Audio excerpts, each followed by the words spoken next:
നാം ഇന്ന് ആയി നിൽക്കുകയാണല്ലോ.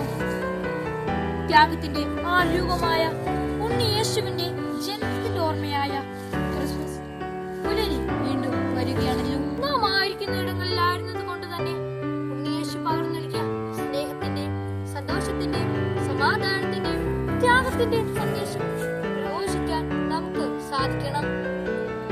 ഉണ്ണിയേശുവിന്റെ പിറവി നമുക്ക് ഓരോരുത്തർക്കും ഒരു വരമായി മാറണം. മറിയത്തെ ഭാര്യയെ സ്വീകരിക്കാൻ ശകരിക്കേണ്ട, അവൾ ഗർഭം ധരിച്ചിരിക്കുന്നത് പരിശുദ്ധാത്മാവിൽ നിന്നാണ് എന്ന തിരുവചനം ധ്യാനിച്ച് എന്റെ ഉണ്ണീശോയെ, നീ സ്നേഹിച്ചതുപോലെ മറ്റുള്ളവരെ സ്നേഹിക്കാൻ എന്നെ പഠിപ്പിക്കണമേ എന്ന സുഹൃജപം ഉരുവിട്ട് എല്ലാവരോടും സ്നേഹത്തോടെ സംസാരിക്കുക എന്ന പുണ്യപ്രവൃത്തി ചെയ്തുകൊണ്ട് ഉണ്ണീശോയ്ക്ക് മീറ സമ്മാനമായി നൽകിക്കൊണ്ട് നമുക്ക് ഈ ദിനം ക്രിസ്മസിനായി ഒരുങ്ങാം.